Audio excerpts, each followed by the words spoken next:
Hello everyone, welcome back to my YouTube channel. आज हम फिर एक स्टैटिक जीके की सेशन लेके आ गए हैं जिसमें हम डिस्कस करने वाले हैं governor generals and viceroys of India through MCQ. और ये सारे ही कॉम्पिटिटिव एग्जाम्स के लिए है, जितने भी वनडे एग्जाम हैं उन सब के लिए ये इंपॉर्टेंट है, क्योंकि जो स्टैटिक पार्ट होता है, हिस्ट्री हो, जोग्राफी हो, पॉलिटी हो एंड इकोनॉमिक्स के कुछ स्टैटिक पार्ट, ये कोई भी कॉम्पिटिटिव एग्जाम आप देने जा रहे हैं वहाँ का जो बेसिक सिलेबस होता है यही 4 सब्जेक्ट्स जो होते हैं, ये 4 सब्जेक्ट्स होते हैं। और जहाँ मॉडर्न हिस्ट्री जो हो जाती है वो बहुत इंपॉर्टेंट हो जाती है, एंड किस वॉइस रॉय, किस गवर्नर जनरल के टाइम पे कौन सा एक्ट पास हुआ, कौन सा सिस्टम आया, ठीक है। तो ये सारी चीज़ें बहुत इंपॉर्टेंट हैं। तो यहाँ हम पूरे जो गवर्नर जनरल्स हैं, जितने भी वाइस रॉयज हैं, उन सब ने जितने भी इंपॉर्टेंट वर्क किए हैं, ये सब हम डिस्कस करेंगे थ्रू एमसीक्यू। तो स्टार्ट करते हैं सेशन को। फर्स्ट है हमारा क्वेश्चन यहाँ, who was the first governor general of Bengal. So ये बेसिक क्वेश्चन है, बिल्कुल ये आप लोगों को पता होगा। First governor general of Bengal बोल रहे हैं, तो ये सब मैंने आपको याद करवाया, एक तो घटना चक्र में भी, एंड जो हमने इंडियन पॉलिटी लक्ष्मीकांत की जो पूरी थ्योरी वाले चैप्टर्स किए हैं वहाँ पर भी समझाया है मैंने। तो वो अपलोड हो गया है चैनल पे। जो फर्स्ट चैप्टर है हिस्टोरिकल बैकग्राउंड लक्ष्मीकांत का, आप लोग जाकर के वहाँ से पढ़ सकते हैं। अच्छा, एक और चीज़, अगर आपको पूरी पॉलिटी एमसीक्यू के थ्रू रिवाइज करनी है पूरी लक्ष्मीकांत बुक, तो वो हमने पहले ही पूरी बुक जो है वो कंप्लीट करवा रखी है थ्रू एमसीक्यू पॉलिटी की, वहाँ से आप लोग जाके एमसीक्यूज़ की प्रैक्टिस कर सकते हैं। सो देखते हैं, फर्स्ट क्वेश्चन हमारा है first governor general of Bengal. तो इसका आंसर सबको पता होगा, वॉरेन हेस्टिंग, ठीक है। सो ये 1773 के एक्ट के तहत जो है गवर्नर ऑफ बंगाल के जो डिजाइनेशन था उसको चेंज करके क्या कर दिया गया था, गवर्नर जनरल ऑफ बंगाल। और first governor general of Bengal कौन बना, वॉरेन हेस्टिंग। अब इसी तरीके से यहाँ पे हम और चीज़ें भी डिस्कस कर लेते हैं इससे रिलेटेड। तो गवर्नर जनरल ऑफ बंगाल हो गया फर्स्ट, वॉरेन हेस्टिंग। अब इसके बाद ये डिजाइनेशन चेंज करके क्या कर दिया गया था, गवर्नर जनरल ऑफ इंडिया। अब ये गवर्नर जनरल ऑफ इंडिया किया गया था 1833 में, ठीक है, 1833 में। और first governor general of India कौन बना था, ये बना था विलियम बेंटिक। विलियम बेंटिक था first governor general of India. अब ये गवर्नर जनरल ऑफ बंगाल से गवर्नर जनरल ऑफ इंडिया बना, उसके बाद ये गवर्नर जनरल ऑफ इंडिया से governor general of India and vice Roy. तो ये कब बना, ये 1858 के एक्ट के तहत बनाया गया। ये डिजाइनेशन जो है गवर्नर जनरल ऑफ इंडिया के साथ वाइस रॉय भी ऐड कर दिया। और फर्स्ट वाइस रॉय जो है इंडिया का वो कौन था, फर्स्ट वाइस रॉय बना लॉर्ड कैनिंग, ठीक है। सो कैनिंग जो है ये फर्स्ट वाइस रॉय था। First governor general of Bengal था Warren Hasting, and first governor general of India था विलियम बेंटिक। तो ये इंपॉर्टेंट फैक्ट्स हैं, याद रखना है आप लोगों ने, बेसिक है बिल्कुल। अब नेक्स्ट है the system of permanent settlement in Bengal was introduced by. So permanent settlement ये हमने डिस्कस किया था 1793 में, ठीक है। 1793 में परमानेंट सेटलमेंट जो है ये इंट्रोड्यूस किया गया था। और ये किसने किया था, ये किया था कॉर्नवालिस ने, लॉर्ड कॉर्नवालिस ने 1793 में, लॉर्ड कॉर्नवालिस ने 1793 में परमानेंट सेटलमेंट इंट्रोड्यूस किया था। सो ऑप्शन सी जो हो जाएगा यहाँ पे राइट आंसर हो जाएगा, लॉर्ड कॉर्नवालिस। अच्छा, और ये कहाँ किया गया था, आपको स्टेट्स भी पता होने चाहिए, प्रोविंसेस पता होनी चाहिए, बंगाल, बिहार एंड ओडिशा। तो बंगाल, बिहार एंड ओडिशा में परमानेंट सेटलमेंट इंप्लीमेंट किया था लॉर्ड कॉर्नवालिस ने। नेक्स्ट है which governor general introduced the policy of subsidiary alliance. So subsidiary alliance की अगर हम बात करें, सो डायरेक्ट जो ब्रिटिशर्स ने कैप्चर किया इंडिया को, वो डायरेक्ट एंड इनडायरेक्ट दोनों ही तरीकों से किया। डायरेक्ट में क्या था, जो डायरेक्ट वॉर करके इन लोगों ने टेरिटरीज जो है वो अपना टेरिटोरियल एक्सपेंशन किया। इनडायरेक्ट जो है, इनडायरेक्ट कैसे कैप्चर किया, इनडायरेक्ट जो कुछ पॉलिसीज लेके आए ये, जिनके थ्रू जो है इंडिया को इन लोगों ने कैप्चर किया, इंडिया की टेरिटरीज जो है। इसी में एक था सब्सिडरी अलायंस और एक था डॉक्ट्रिन ऑफ लैब्स, ठीक है। तो इन दोनों पॉलिसीज के थ्रू जो है बहुत ज़्यादा एनेक्स किया था इन लोगों ने टेरिटरीज। तो सब्सिडरी अलायंस पूछ रहे हैं, ये किसने इंट्रोड्यूस किया था। तो सब्सिडरी अलायंस जो है ये इंट्रोड्यूस किया था लॉर्ड वेलेस्ली ने, लॉर्ड वेलेस्ली। तो ऑप्शन सी जो हो जाएगा यहाँ पे राइट आंसर हो जाएगा, लॉर्ड वेलेस्ली। और सब्सिडरी अलायंस की अगर हम बात करें तो सबसे पहला जो है कौन सा स्टेट बना था जिसने सब्सिडरी अलायंस साइन किया था। तो सब्सिडरी अलायंस जो है सबसे पहले हैदराबाद के निज़ाम ने साइन किया था, हैदराबाद में, ठीक है। तो Lord Wellesley is the right answer. और हैदराबाद जो है ये फर्स्ट है, आपको याद रखना है, फर्स्ट जो सब्सिडरी अलायंस के अंडर जो साइन किया था सबसे पहले हैदराबाद के निज़ाम ने। The next question is the practice of sati was officially abolished in 1829 under which governor general. So sati जो है 1829 में एबॉलिश कर दिया गया था पूरी तरीके से। और यहाँ पे पूछें कि 1829 में यानी कि जब ये सती प्रथा जब ये एबॉलिश की गई, ये प्रैक्टिस जो थी, तो इस टाइम पे कौन गवर्नर जनरल थे, तो इस टाइम पे थे लॉर्ड विलियम बेंटिक, जो बाद में 1833 में first governor general of India बनते हैं। सो यहाँ पे Lord William Bentinck, option A हो जाएगा यहाँ पे correct answer, Lord William Bentinck. अच्छा, और ये जो है ये पॉसिबल हुआ था, राजा राम मोहन रॉय ने बहुत ज़्यादा इसके लिए प्रयास किए थे, बहुत ज़्यादा इनकी कोशिश थी, इनके एफर्ट थे। राजा राम मोहन रॉय के एफर्ट्स की वजह से जो है जो सती प्रथा है, सती प्रैक्टिस जो है ये पूरी तरीके से एबॉलिश हो गई थी 1829 में। किसके तहत, रेगुलेशन 17, ठीक है, रेगुलेशन 17। सो रेगुलेशन 17 के तहत जो है एंड किया गया था प्रैक्टिस ऑफ सती को 1829 में अंडर लॉर्ड विलियम बेंटिक, और ये किसके एफर्ट के थ्रू हुआ था? राजा राम मोहन रॉय। तो ये भी आपको याद रखना है। अब नेक्स्ट है which is known as the liberator of the Indian press. So liberator of the Indian press, liberator यानी कि इंडियन प्रेस को जो है किसने लिबरल किया था? मतलब जो इनके ऊपर बहुत ज़्यादा पाबंदी होती थी प्रेस के ऊपर, ब्रिटिशर्स के खिलाफ कुछ दिखा नहीं सकते थे, बट एक गवर्नर जनरल आया जिसने इंडियन प्रेस को जो है थोड़ी इंडिपेंडेंस दी, ठीक है, उन लोगों को थोड़ी लिबर्टी दी कि वो अपने हिसाब से अपने जो न्यूज़ हैं, जो आर्टिकल्स हैं, वो पब्लिश कर सकते हैं ना। सो ये इंडियन प्रेस को जो लिबर्टी दी है वो किस गवर्नर जनरल ने दी है, जिसकी वजह से उसे liberator of the Indian press कहा जाता है। So liberator of the Indian press कहा जाता है सर चार्ल्स मेटकाल्फ को। So Sir Charles Metcalfe is the right answer. Option B जो हो जाएगा यहाँ पे हमारा करेक्ट आंसर हो जाएगा, सर चार्ल्स मेटकाल्फ। अब ये मेटकाल्फ ने जो है प्रेस पर सारी पाबंदियाँ जो थी ये एबॉलिश कर दी थी, मतलब पूरी तरीके से नहीं बट हटाई थी यहाँ से, है ना, और इस वजह से इनको क्या कहा जाता है? Liberator of Indian press. अब नेक्स्ट है द डॉक्ट्रिन ऑफ लैप्स। अब मैंने आपको बताया था सब्सिडरी अलायंस, अब यहाँ पे पूछते doctrine of lapse. Lord Wellesley किसका था? सब्सिडरी अलायंस का, ठीक है। ये किसने इंट्रोड्यूस किया था सब्सिडरी अलायंस? लॉर्ड वेलेस्ली ने। अब यहाँ पे पूछे doctrine of lapse. So doctrine of lapse जो है ये इंप्लीमेंट किया था किस गवर्नर जनरल ने? डॉक्ट्रिन ऑफ लैप्स बाद में आया था, और ये किसने किया था? लॉर्ड डलहौजी ने, ठीक है, लॉर्ड डलहौजी। तो ऑप्शन सी जो हो जाएगा यहाँ पे हमारा करेक्ट आंसर हो जाएगा, लॉर्ड डलहौजी। अच्छा, डॉक्ट्रिन ऑफ लैप्स में जो है ये एनेक्स कर लेते थे टेरिटरीज को, जहाँ मतलब अगर कोई टेरिटरी है ना, तो वहाँ पे अगर कोई किंग है और उसकी खुद की कोई औलाद नहीं है, मतलब खुद का कोई बेटा नहीं है, बेटी नहीं है, मतलब अपना सगा, अगर कोई एडॉप्टेड चाइल्ड है, तो वो अकॉर्डिंग टू ब्रिटिशर्स इस डॉक्ट्रिन ऑफ लैप्स के तहत ये जो एडॉप्टेड सन है, एडॉप्टेड सन जो है वो जो पूरा बेसिकली जो पूरा तख्त है वो नहीं संभाल सकता किंग का, ठीक है, डॉक्ट्रिन ऑफ लैप्स के तहत। और इसी जो है डॉक्ट्रिन के तहत ये लोग क्या करते थे, जिन किंग्स के खुद की औलाद नहीं होती थी, एडॉप्टेड सन को ये लोग वहाँ का किंग नहीं बनने देते थे। इसी तरीके से काफ़ी सारे लोगों ने एनेक्स किए, जिसमें से एक झांसी है, सतारा है, सतारा और झांसी को जो है, सतारा एंड झांसी को इसी तरीके से कैप्चर किया था अंडर डॉक्ट्रिन ऑफ लैप्स, है ना। अब यहाँ पे ऑप्शन सी जो हो जाएगा यहाँ पे करेक्ट आंसर था लॉर्ड डलहौजी। अब नेक्स्ट है the first railway line in India was opened in 1853 during the tenure of. तो ये तो बहुत 1853 का पता है आप लोगों को, लॉर्ड डलहौजी ने किया था ये सारी चीज़ें, तो यहाँ पे लॉर्ड डलहौजी जो हो जाएगा राइट आंसर हो जाएगा। अच्छा, 1853 में सबसे पहली जो है पैसेंजर ट्रेन बॉम्बे से थाने के लिए जो है शुरू की गई थी, बॉम्बे से थाने, एंड हाँ ठीक है, बॉम्बे से थाने चली थी ये लॉर्ड डलहौजी के टाइम पे 1853 में। सो ऑप्शन ए जो हो जाएगा यहाँ पे करेक्ट आंसर हो जाएगा। अच्छा, और पोस्टेज सिस्टम भी किसने स्टार्ट किया था? लॉर्ड डलहौजी ने। वो भी कब स्टार्ट हुआ था? 1853 में। पोस्टेज सिस्टम भी एंड टेलीग्राफ, टेलीग्राफ भी स्टार्ट किया था 1853 में ही स्टार्ट किया था लॉर्ड डलहौजी ने, टेलीग्राफ भी, ट्रेन भी एंड पोस्टेज सिस्टम भी। The next question is Who was the first viceroy of India after the revolt of 1857? So अभी मैंने आपको बताया था, अभी फर्स्ट क्वेश्चन ही हमने डिस्कस किया था, वही मैंने आपको बता दिया था, Lord Canning is the right answer. तो ऑप्शन बी जो हो जाएगा यहाँ पे हमारा करेक्ट आंसर हो जाएगा। अब नेक्स्ट है which viceroy was assassinated in the Andaman and Nicobar island in 1872? Important question है। अब 1872 में पूछ रहे हैं कि अंडमान एंड निकोबार आइलैंड में कौन से वाइसरॉय को असैसिनेट कर दिया गया था? तो ये 1872 में अंडमान निकोबार में पोर्ट ब्लेयर में असैसिनेट कर दिया गया था लॉर्ड मायो को। लॉर्ड मायो को असैसिनेट कर दिया था पोर्ट ब्लेयर पे, जो कहाँ है? अंडमान में है, 1872 में। अच्छा, और यहाँ पे असैसिनेट किसने किया था ये भी इंपॉर्टेंट हो जाता है। तो शेर अली अफरीदी, किसने किया था? शेर अली अफरीदी। शेर अली अफरीदी इनका नाम है, जिन्होंने असैसिनेट किया था लॉर्ड मायो को अंडमान एंड निकोबार आइलैंड में 1872 में, स्पेसिफिकली पोर्ट ब्लेयर पे। अब नेक्स्ट है, नाम याद रखना है आप लोगों ने, शेर अली अफरीदी, और किसको किया था असैसिनेट? लॉर्ड मायो को। नेक्स्ट है the vernacular press act of 1878 was passed by. So 1878 में वर्नाकुलर प्रेस एक्ट 1878 में आया है, और ये इस टाइम पे कौन वाइस रॉय थे? 1878 में वाइस रॉय थे लॉर्ड लिटन, ठीक है।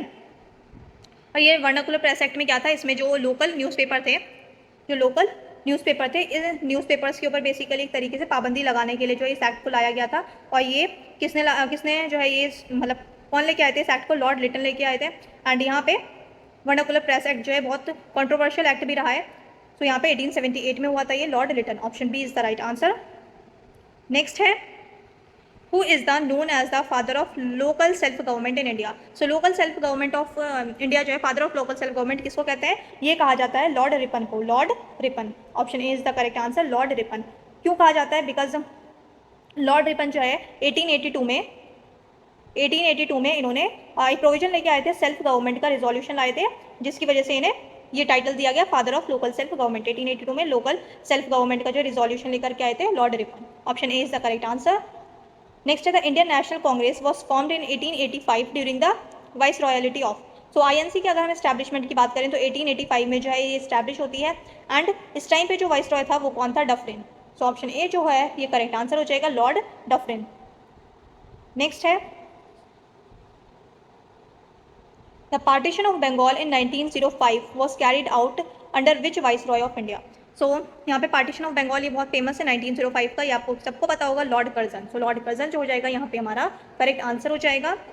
नेक्स्ट है the Indian councils act of 1909 Morley Minto reform जिसे कहते हैं, was introduce during the tenure of. So Indian council act 1909, so Morley Minto reform. So यहाँ पे मिंटो जो थे, लॉर्ड मिंटो टू, यहाँ पे राइट आंसर हो जाएगा हमारा मॉर्ले मिंटो। मॉर्ले जो था ये कौन था? ये सेक्रेटरी ऑफ स्टेट था इंडिया का, secretary of state for India, and Minto जो था ये वाइस रॉय था, ठीक है। तो यहाँ पे ऑप्शन बी जो हो जाएगा यहाँ पे करेक्ट आंसर हो जाएगा, लॉर्ड मिंटो टू। नेक्स्ट है, और मिंटो को क्या कहते हैं? लॉर्ड मिंटो को फादर ऑफ कम्युनल इलेक्टोरेट भी कहा जाता है, father of communal electorate. The next question is the capital of British India was shifted from Calcutta to Delhi in 1911 under. So पहले जो है इंडिया की कैपिटल जो है कैलकाटा में थी, इसको जो है शिफ्ट कर दिया गया था दिल्ली में 1911 में, ठीक है। तो ये जो पूछ रहे हैं कि 1911 में कौन उस टाइम पे वाइस रॉय था, तो उस टाइम पे लॉर्ड हार्डिंज, लॉर्ड हार्डिंज जो था ये वाइस रॉय था। तो ऑप्शन ए जो हो जाएगा यहाँ पे राइट आंसर हो जाएगा, 1911 में शिफ्ट किया गया था। अब नेक्स्ट है the infamous Jallianwala Bagh massacre 1919 took place during the viceroyalty of. तो उस टाइम पे कौन वाइस रॉय था? जलियांवाला बाग मैसेक्ट 1919 में। तो ये जो 1919 का एक्ट आता है मॉन्टेग्यू चेम्सफोर्ड रिफॉर्म, तो यहाँ पे लॉर्ड चेम्सफोर्ड जो था ये वाइस रॉय था, एंड मॉन्टेग्यू जो था वो सेक्रेटरी ऑफ इंडिया था। नेक्स्ट है अब who was the only Jewish viceroy of India. So only Jewish viceroy of India कौन था? बाकी जितने भी थे वो तो कौन थे? क्रिश्चियंस थे, है ना।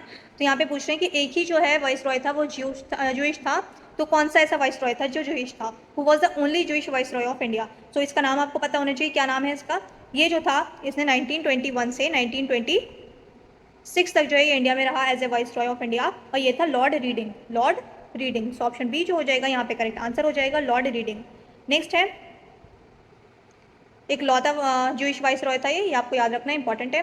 The Gandhi Irwin pact was signed in which year. So कौन से ईयर में जो है गांधी इरविन पैक्ट जो है ये साइन हुआ था? सो गांधी इरविन पैक्ट जो है 1931 में साइन हुआ था, 5 मार्च 1931।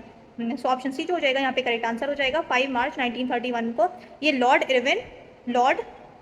इरविन जो कि वाइस रॉय था इंडिया का और गांधी जी के बीच में हुआ था ये साइन। और इसके बाद ही जो है गांधी जी फिर क्या कहते हैं पार्टिसिपेट किया था इन्होंने सेकेंड राउंड टेबल कॉन्फ्रेंस में जो लंदन में हुई थी। सो ऑप्शन सी जो हो जाएगा यहाँ पे करेक्ट आंसर हो जाएगा 1931।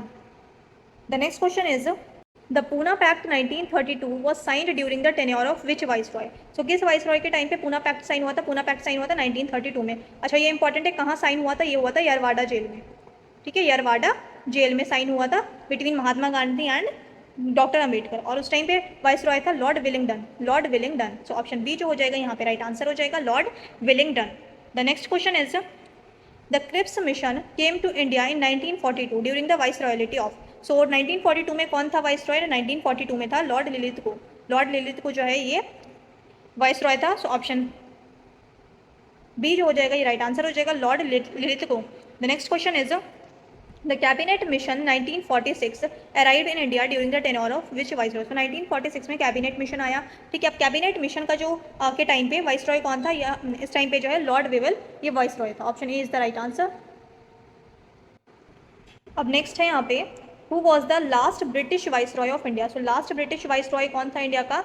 ये मार्च 1947 से अगस्त 1947 तक जो है वाइसरॉय था इंडिया का, एंड ये था Lord Mountbatten. So option A is the right answer, Lord Mountbatten. The next question is who was the first and last Indian Governor General of Independent India? So Independent India का first और last governor general जो है वो कौन थे? सी राजा गोपालाचारी। सो option सी जो हो जाएगा यहाँ पे करेक्ट आंसर हो जाएगा, सी राजा गोपालाचारी। 1948 टू 1950 तक थे ये, ठीक है। So option C is the right answer. Next है who was the British governor general during the first Anglo Sikh war. First Anglo Sikh war कब हुई थी? 1845 में हुई थी, 1846 तक, ठीक है। फिर मतलब यहाँ पे सिक्स को डिफीट दे दी थी ब्रिटिशर्स ने, उसके बाद ट्रीटी ऑफ लाहौर जो है ये साइन हुई थी। तो यहाँ पे अब पूछ रहे हैं फर्स्ट एंग्लो सिख वॉर थी, है ना। अब फर्स्ट एंग्लो सिख वॉर में उस टाइम पे वाइसरॉय कौन था? उस टाइम पे वाइसरॉय था, मतलब उस टाइम पे गवर्नर जनरल था गवर्नर जनरल कौन था, वाइस रॉय तो 1858 के बाद आया, तो जो उस टाइम पे गवर्नर जनरल था वो कौन था, Lord Hardinge one, Lord Hardinge one. और यहाँ पे जो हमने डिस्कस किया था कि 1911 में दिल्ली जो है कैपिटल शिफ्ट कर दी थी, वहाँ पे भी हमने हार्डिंग पढ़ा था, तो हार्डिंग 2 था वहाँ पे, तो ये 1 और 2 आपको ध्यान रखना है, हार्डिंग 2 था वहाँ पे। और यहाँ पे 1845 में फर्स्ट एंग्लो सिख वॉर के टाइम पे लॉर्ड हार्डिंग वन जो था ये ब्रिटिश गवर्नर जनरल था जब फर्स्ट एंग्लो सिख वॉर हुई और ट्रीटी ऑफ लाहौर जब साइन हुई। सो ऑप्शन ए जो हो जाएगा करेक्ट आंसर हो जाएगा। नेक्स्ट है द ASI यानी कि archaeological survey of India was establish during the tenure of. So archaeological survey of India की अगर हम बात करें तो आर्कियोलॉजिकल सर्वे ऑफ इंडिया ये किसके टाइम पे एस्टैब्लिश हुआ है, ये हुआ था लॉर्ड कर्जन के टाइम पे, लॉर्ड कर्जन के टाइम पे। सो ऑप्शन ए जो हो जाएगा यहाँ पे करेक्ट आंसर हो जाएगा लॉर्ड कर्जन।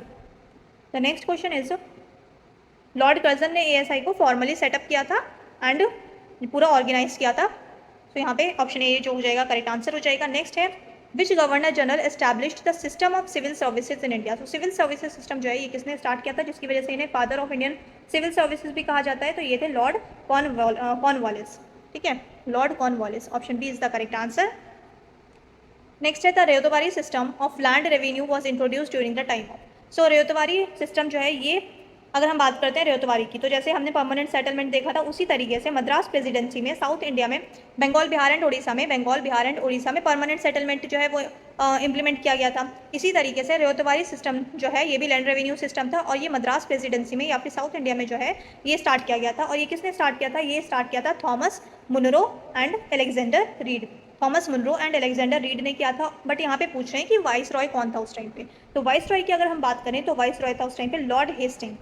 यहाँ पे ध्यान से आपको नाम पढ़ना है, यहाँ पे वॉरेन हेस्टिंग नहीं है, यहाँ पे लॉर्ड हेस्टिंग है ना, लॉर्ड हेस्टिंग है। वॉरेन हेस्टिंग कौन था, वॉरेन हेस्टिंग था गवर्नर जनरल ऑफ बंगाल, ये first governor general of Bengal था 1773 में, है ना। और यहाँ पे किसकी बात हो रही है, यहाँ पे रेतवारी सिस्टम की बात हो रही है जो कि इम्प्लीमेंट हुआ था 1800s में। ठीक है, 1800s में जो है ये स्टार्ट हुआ था रेतवारी सिस्टम, लॉर्ड हेस्टिंग ने स्टार्ट किया था 1800 या फिर जो लास्ट डेकेड था 1700s का लास्ट डेकेड था तभी। सो यहाँ पे आप लोगों ने जाके ईयर देख लेना, एक बार कंफर्म कर लेना ईयर आप लोगों को, क्योंकि स्पेसिफिकली ईयर भी पूछ लेते हैं। सो ryotwari system of land revenue जो ये इंट्रोड्यूस हुआ था किसके टाइम पे, लॉर्ड हेस्टिंग के टाइम पे हुआ था। और अगर नाम पूछे तो Thomas Munro and Alexander Read, है ना, और जगह पूछ ले तो मद्रास प्रेसिडेंसी। नेक्स्ट है the treaty of Amritsar 1809 with Maharaja Ranjit Singh was signed during the tenure of. So treaty of Amritsar sign हुई थी 1809 में। ठीक है, और ये किसके बीच में हुई थी, महाराजा रंजीत सिंह और ब्रिटिशर्स के बीच में हुई थी। तो उस टाइम पे कह रहे हैं कि यहाँ पे वाइस रॉय कौन था, तो इस टाइम पे वाइस रॉय था Lord Minto one, Lord Minto one. तो ऑप्शन ए जो हो जाएगा यहाँ पे करेक्ट आंसर हो जाएगा लॉर्ड मिंटो वन। और यहाँ से एक और इंपॉर्टेंट चीज़ पूछ सकते हैं कि जैसे अभी हमने डिस्कस किया कि लॉर्ड मिंटो वन के साथ ट्रीटी साइन हुई थी, treaty of Amritsar, Maharaja Ranjit Singh and Lord Minto. But ये लॉर्ड मिंटो के बिहाफ पे लिए, लॉर्ड मिंटो ने डायरेक्ट साइन नहीं किया था जाकर के, लॉर्ड मिंटो वन के बिहाफ पर जो है ये साइन किया था किसने, मेटकाल्फ ने। ठीक है, चार्ल्स मेटकाल्फ ने जो है महाराजा रंजीत सिंह के साथ ये ट्रीटी साइन की थी on the behalf of Lord Minto one. तो ये चार्ल्स मेटकाल्फ का जो है ये भी नाम याद रखना है आपको, इन्होंने साइन की थी मिंटो वन के बिहाफ पे। The next question is the English education act of 1835 was passed during the vice royalty और गवर्नरशिप ऑफ। तो इंग्लिश एजुकेशन एक्ट ऑफ 1835, तो इस टाइम पे कौन था, लॉर्ड विलियम बेंटिंग की हमने डिस्कस किया था। सो ऑप्शन ए जो हो जाएगा यहाँ पे करेक्ट आंसर हो जाएगा विलियम बेंटिंग। मैकॉले मिनट जो है, मैकॉले मिनट आया था और मैकॉले जो था बिल्कुल ये कमिटी, एजुकेशन कमिटी जो है ये सेटअप की गई थी बेंटिक के टाइम पे, और इसी के बेसिस पे जो है मैकॉलेज मिनट के बेसिस पर बेंटिक ने इंग्लिश को हायर एजुकेशन का जो है मीडियम ऑफ इंस्ट्रक्शन बनाया था। तो ये सारे इंपॉर्टेंट पॉइंट्स आपको याद रखने हैं।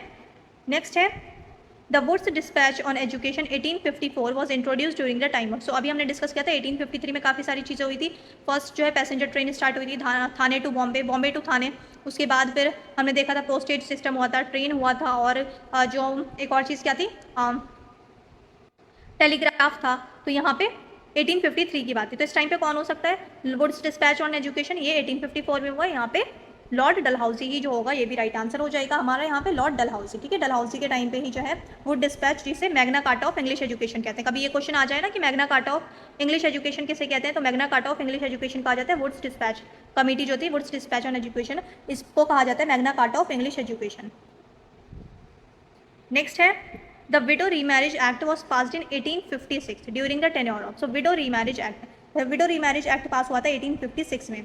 अच्छा, और यहाँ पे जो है जो तो यहाँ पे अगर हम इस एक्ट की बात करते हैं तो विडो रीमैरिज एक्ट जो ये किसके, एक तो किसके एफर्ट से आया था ये आपको पता होना चाहिए। जैसे हमने अभी ऊपर देखा था कि सती जो है उसको एबॉलिश किया गया था, वो किसका एफर्ट था, राजा राम मोहन रॉय के एफर्ट से उसको एबॉलिश किया गया था। इसी तरीके से विडो रीमैरिज एक्ट जो है ये ईश्वर चंद्र विद्यासागर के एफर्ट की वजह से जो है विडो रीमैरिज एक्ट पास हुआ था 1856 में। अच्छा, जब ये एक्ट पास हुआ था 1856 में तो यहाँ पे पूछा उस टाइम पे वाइस रॉय कौन थे। तो जब ये एक्ट पास हुआ था तो उस टाइम पे लॉर्ड कैनिंग जो थे वो वाइस रॉय थे। सो ऑप्शन बी जो हो जाएगा राइट आंसर हो जाएगा। यही बाद में जो है मतलब ये गवर्नर जनरल थे इस टाइम पे, वही 1858 के बाद इनको यही फर्स्ट वाइस रॉय बनते हैं। अब यहाँ पे इंपॉर्टेंट चीज़ क्या है कि यहाँ पे विडो रीमैरिज एक्ट जो है ये 1856 में पास हुआ था, एक्ट बना था, है ना, और लॉर्ड कैनिंग के टाइम पे। बट अगर कभी ऐसा पूछ लें कि विडो रीमैरिज एक्ट इसको ड्राफ्ट किसने किया था, ठीक है, पहले इसको जो ड्राफ्ट किया गया था, ड्राफ्ट किया था इसको किसने, डलहाउसी ने, लॉर्ड डलहाउसी ने इसको ड्राफ्ट किया था और 1856 में ये कैनिंग के टाइम पे ये पूरा एक्ट बना था एज ए प्रॉपर एक्ट।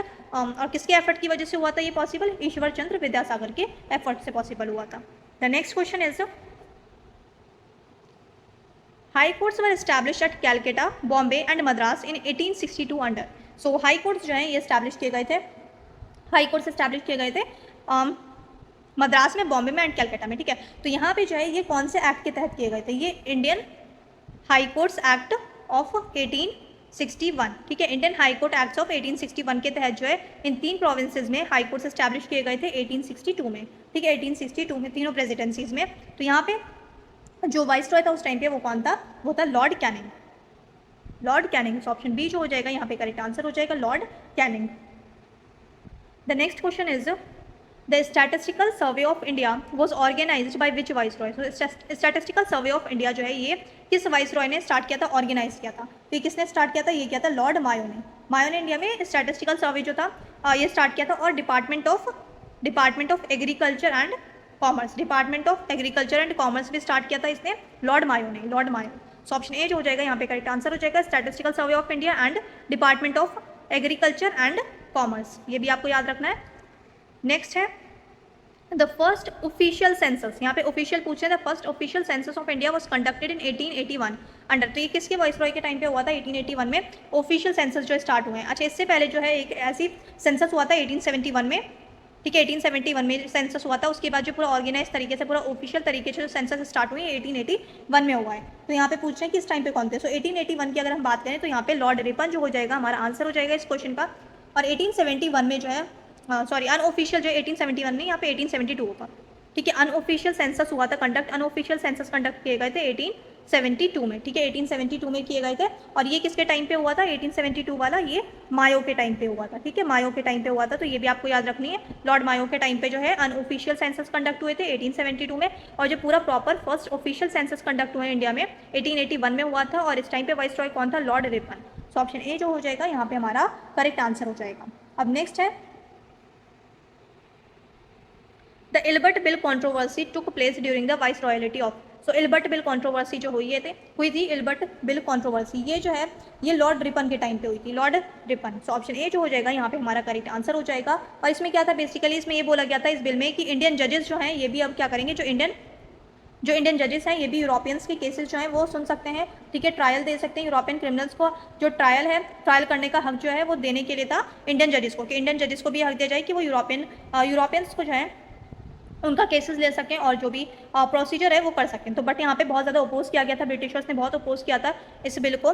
तो ये बिल जो है फिर उसके बाद पास नहीं हुआ था। सो यहाँ पे इल्बर्ट बिल कंट्रोवर्सी इसी को कहते हैं। यूरोपियंस ने बहुत प्रोटेस्ट किया था कि इंडियन जजेस हमारे ऊपर कैसे सुनवाई कर सकते हैं, ठीक है, उनको ये राइट नहीं होना चाहिए। तो यहाँ पे बहुत ज़्यादा कंट्रोवर्सी हुई थी, इसलिए इसको इल्बर्ट बिल कंट्रोवर्सी कहते हैं और ये लॉर्ड रिपन के टाइम पे हुआ था। नेक्स्ट है the Durand line was demarcated under. So ये जो लाइन है ये बॉर्डर है between British India and Afghanistan and India के बीच में जो ब्रिटिश इंडिया के बीच में जो बॉर्डर है उसको डुरांड लाइन कहते हैं, ठीक है। इसको डिमार्केट किया गया था कौन से, वाइस रॉय के टाइम पे। सो ये जो है इस टाइम पे कौन था, Lord Lansdowne, Lord Lansdowne. Option A जो हो जाएगा यहाँ पे राइट आंसर हो जाएगा, लॉर्ड लैंसडॉन। अच्छा, और ये जो है कौन से ईयर में हुआ था, ईयर भी आपको पता होना चाहिए, 1893 लॉर्ड लैंसडॉन 1893 में हुआ था। अफगानिस्तान के बीच डुरांड लाइन फिक्स की गई थी 1893, lord Lansdowne. The next question is the ancient monuments preservation act of 1904 was passed by. So 1904 जो है 1904 हो गया, 5 हो गया, ये आपको अच्छे से याद रखना है। इस टाइम पे जो है काफ़ी सारी चीज़ें हुई थी और यहाँ पे जो है इस टेन्योर में जो कौन था, लॉर्ड कर्जन था, ठीक है। सो ऑप्शन ए जो हो जाएगा यहाँ पे करेक्ट आंसर हो जाएगा Lord Curzon.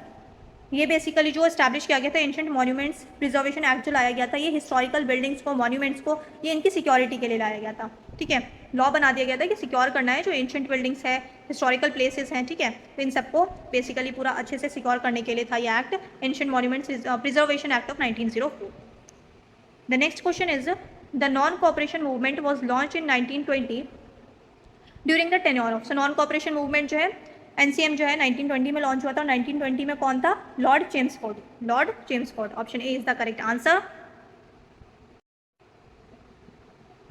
The next question is the Chauri Chaura incident 1922 occurred when who was the viceroy of India. So 1921 से लेकर के 1926 मैंने आपको बताया था एक लॉ था, जूइश वाइसरॉय बना था इंडिया का, कौन था ये? लॉर्ड रीडिंग, ठीक है, लॉर्ड रीडिंग। तो इसका जो टेन्योर था 1921 से 1926 तक था, और 1922 में ये चौरी चौरा इंसिडेंट होता है, ठीक है। चौरी चौरा इंसिडेंट होता है 4 फरवरी को 1922 में, है ना। 1922 में 4 फरवरी को ये इंसिडेंट होता है, जिसके बाद गांधी जी जो है वो नॉन कोऑपरेशन मूवमेंट जो है ये वापस ले लेते हैं। तो यहाँ पे लॉर्ड रीडिंग जो हो जाएगा ये हमारा करेक्ट आंसर हो जाएगा, option A is the correct answer. अब यहाँ पे नेक्स्ट क्वेश्चन है the Simon commission arrived in India in 1928 during the viceroyalty of.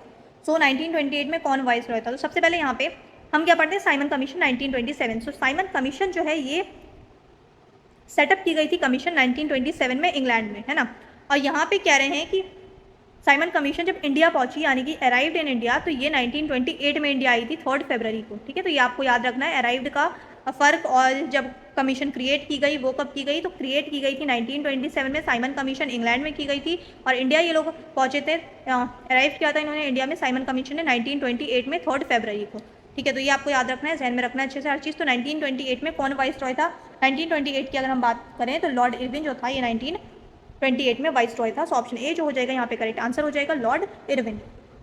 Next है the first round table conference 1930 was held during the tenure. तो 1930 के time पे जो है कौन था viceroy? First round table conference जब हुई थी लंदन में, तो ये लॉर्ड इरविन जो है इस टाइम पे वाइसरॉय था। सो ऑप्शन ए हो जाएगा यहाँ पे correct answer.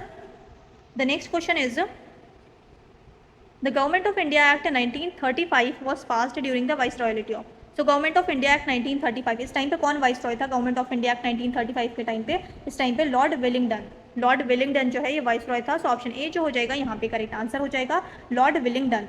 The next question is the quit India movement 1942 was launch during the tenure of. जब क्विट इंडिया मूवमेंट स्टार्ट हुआ 1942 में, तो इस टाइम पे जो है कौन था इंडिया का viceroy?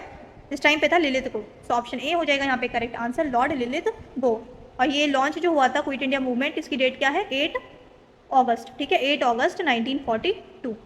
The next question is the royal Indian navy mutiny took place in 1946 during the viceroyalty of. So 1946 में हुई थी रॉयल इंडियन म्यूटिनी, ठीक है। रॉयल इंडियन म्यूटिनी हुआ था RIN जो है ये हुआ था 1946 में मुंबई में। मुंबई में हुआ था HMIS तलवार, ठीक है। HMIS तलवार के सेलर्स जो थे उन लोगों ने म्यूटिनी कर दी थी, जिसे रॉयल इंडियन नेवी म्यूटिनी कहा जाता है, और ये जो है मुंबई में हुई थी लॉर्ड वेवल के टाइम पे। सो ऑप्शन ए जो हो जाएगा यहाँ पे करेक्ट आंसर हो जाएगा। और शिप का क्या नाम था? HMIS तलवार, ये भी आपको याद रखना है। The next question is the Indian independence act was passed by the British parliament under. So Indian independence act ये 1947 में ये एक्ट आया था, और हमने डिस्कस किया था कि 1947 में जो है मार्च 1947 से अगस्त 1947 तक कौन था वाइसरॉय? माउंटबेटन, ठीक है। माउंटबेटन था जो कि लास्ट वाइसरॉय था इंडिया का। तो यहाँ पे 3 जून को हुआ था, माउंटबेटन प्लान आया था 3 जून को, उस टाइम पे कौन था? Lord Mountbatten. ऑप्शन ए जो हो जाएगा यहाँ पे करेक्ट आंसर हो जाएगा। और इस 3 जून प्लान के बेसिस पर जो है इंडियन इंडिपेंडेंस एक्ट पास हुआ था 1947, इंडियन इंडिपेंडेंस एक्ट ऑफ 1947 इसी माउंटबेटन प्लान के बेसिस पर पास किया गया था। ऑप्शन ए हो जाएगा करेक्ट आंसर। नेक्स्ट है who was the governor general of India during the Anglo Nepal war 1814 to 16। So Anglo Nepal war हुई थी 1814 से लेकर के 1816 में। उसके बाद 1816 में ये वॉर जब एंड हुई तो ट्रीटी साइन हुई थी, treaty of Sugauli. Treaty of Sugauli sign की गई थी एंग्लो नेपाल वॉर के बाद। ट्रीटी ऑफ सुगौली साइन हुई है 1816 में। और यहाँ पे पूछ रहे हैं कि इस टाइम पे गवर्नर जनरल कौन था? तो इस टाइम पे गवर्नर जनरल जो था वो था Lord Hastings, Lord Hastings. So option A is the correct answer Lord Hastings. The next question is The annexation of Awadh on grounds of misgovernance in 1856 was done by. So 1856 में जो है अवध को annex कर लिया गया था. किस वजह से? रीज़न क्या दिया गया था कि मिसगवर्नेंस जो है, मिसगवर्नेंस रीज़न दिया गया था कि वहाँ पे कुशासन है, मतलब जो वहाँ पे रूल कर रहे हैं वहाँ पे शासन ठीक तरीके से नहीं कर रहे हैं. तो ये मिसगवर्नेंस जो है ये रीज़न दिया था. उसके बाद एनेक्स कर लिया था अवध को. और अच्छा, रिपोर्ट जो कौन सी रिपोर्ट के बेसिस पे किया था? ठीक है, तो आउटरैम रिपोर्ट के बेसिस पे एनेक्स किया गया था अवध को. और इस टाइम पे जो 1856 में कौन था इस टाइम पे वाइसरॉय? इस टाइम पे वाइसरॉय था लॉर्ड डलहौजी. और डलहौजी के बाद फिर कौन आता है? कैनिंग. ठीक है, और 1857 के रिवोल्ट के टाइम पे जो है कौन रहता है? 1857 का जब रिवोल्ट होता है तो उस टाइम पे कौन होता है? कैनिंग होता है ना. नेक्स्ट है द पब्लिक वर्क्स डिपार्टमेंट यानी कि PWD was established in India by. So PWD department जो है ये एस्टैब्लिश किया था इंडिया में. किसने किया था ये? तो ये किया था लॉर्ड डलहौजी ने. लॉर्ड डलहौजी ने काफ़ी सारी चीज़ें की थी. PWD डिपार्टमेंट किया था, टेलीग्राफ हमने डिस्कस किया था, पोस्टल सिस्टम हमने डिस्कस किया था, ट्रेन डिस्कस किया था. तो ये सारी चीज़ें PWD भी आपको ऐड कर लेना है इसमें. किसने स्टैब्लिश किया था? लॉर्ड डलहौजी ने स्टार्ट किया था. नेक्स्ट है the vernacular press act was repealed in 1882 bye which viceroy. 1882 में वर्नाकुलर प्रेस एक्ट जो है ये वापस लिया गया था. तो इसको रिपील किया गया था. किसने किया था? ये लॉर्ड रिपन ने किया था 1882 में. Lord Ripon. So option A जो हो जाएगा राइट आंसर हो जाएगा Lord Ripon. The next question is, और ये हमारा लास्ट क्वेश्चन भी आज का, the partition of Bengal was annulled in 1911 by which viceroy. So partition of Bengal हुआ था 1905 में. ठीक है, अब इस पार्टीशन को अनल डिक्लेयर कर दिया था 1911 में. और इस टाइम पे कौन था? Lord Hardinge 2. So option A जो हो जाएगा ये हमारा करेक्ट आंसर हो जाएगा. आई होप आप लोगों ने अच्छे से प्रैक्टिस की होगी. और यहाँ पे जितने भी इंपॉर्टेंट क्वेश्चंस बन सकते थे ये सब मैंने यहाँ पे क्रिएट किए थे. एंड जो पूरा वाइसरॉय एंड गवर्नर जनरल वाला जो टॉपिक है इसको मैंने कोशिश की थी कि MCQ के थ्रू जो है इसको कवर किया जाए ताकि प्रैक्टिस हो सके आप लोगों की. थ्योरी आप लोगों ने पढ़ ली होगी, प्रैक्टिस के लिए जो है अलग से स्टैटिक जीके का इस वजह से मैंने एक ये सेशन लिया ताकि आप लोगों की अच्छे से प्रैक्टिस हो जाए. वीडियो थोड़ी सी भी हेल्पफुल लगी हो तो चैनल को सब्सक्राइब कर लें, वीडियो को लाइक कर दें, अपने दोस्तों के साथ भी शेयर करें. अब मिलते हैं अगले सेशन में किसी नए टॉपिक के साथ. कोई नया स्टैटिक जीके का टॉपिक लेके आएंगे, वहाँ हम डिस्कस करेंगे कोई नया टॉपिक.